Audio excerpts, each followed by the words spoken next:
इंद्र वरुण संग अगीन पवन देव आयल हे। इंद्र वरुण संग अगीन पवन देव आयल हे। आहे ब्रह्मा विष्णु महेश के कथा ई सुना बोल हे। आहे ब्रह्मा विष्णु महेश के कथा ई सुना बोल हे।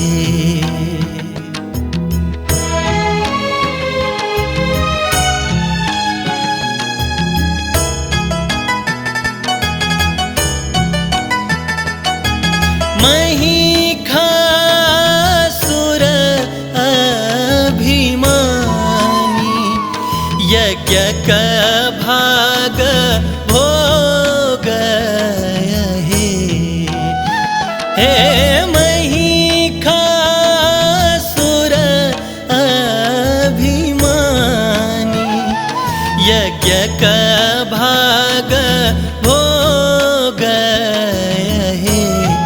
आहे दैत्य गगन चढ़ी बोले धरा देव डोले हे। आहे दैत्य गगन चढ़ी बोले धरा देव डोले हे।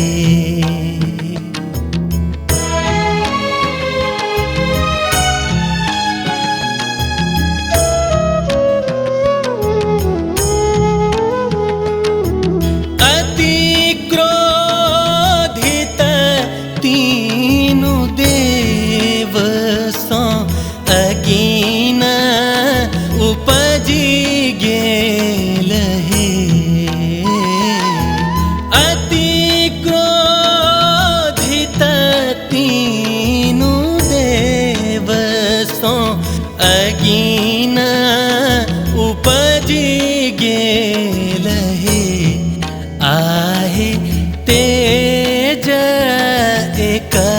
एकत्रित भय के नारिय रूप ले लेल हे। आहे तेज एकत्रित भय के नारी रूप ले लेल हे।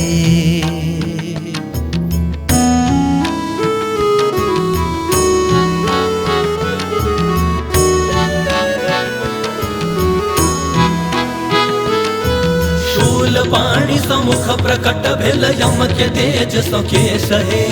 विष्णु से आठों भुजा और इंद्र कटी प्रदेश हे।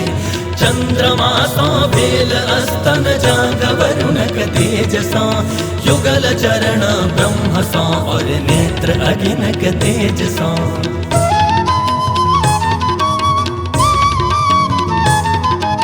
सर्वदेवक शक्ति मिल दुर्गा लिलनि अवतार हे। भेल हर खित हर दिशा की है तो महिष संहार है। की है तो महिष संहार है। की है तो महिष संहार है। देल हिमालय वाहन सिंह सवारी आहे भेली दुर्गा असवारी जगत रखवारी हे। आहे भेली दुर्गा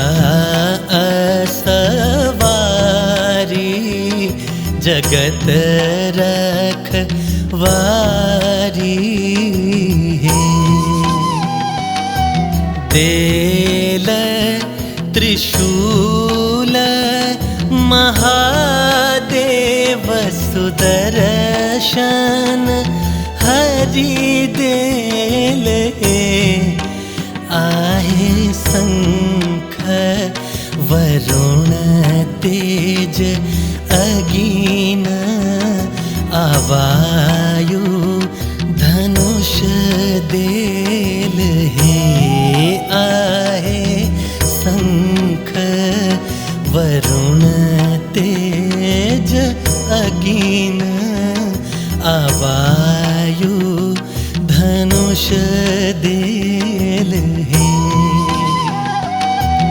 इंद्रक वज्र सा वज्र आ ब्रह्म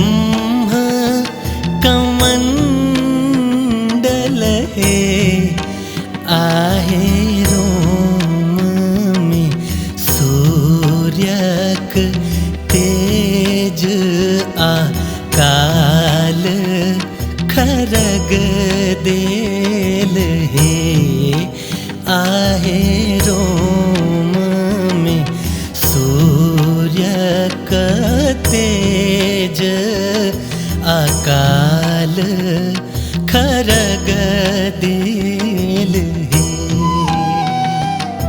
क्षीर समुद्र देल हार आ वस्त्र उपहार में आहे देल कुबेर मधुपात्र शिशुनाग मणिहार देल हे आहे देल कुबेर मधुपात्र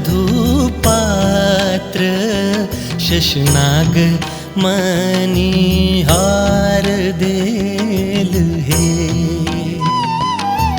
केली दुर्गा अट हास आ सिंहक गरजन है आहे चौकल महिषक प्राण डेरायल दुर्जन हे आहे चौकल महिषक प्राण डेरायल दुर्जन हे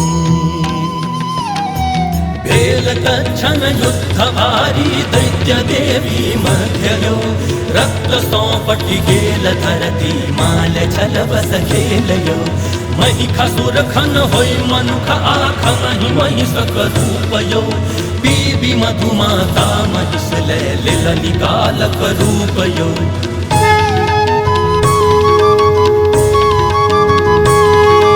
महिषासुर यमलोक गेल सब देवगण आनंद में युद्ध छल जे विषमकारी की समायत छंद में की समायत छंद में की समायत छंद में दुर्गा के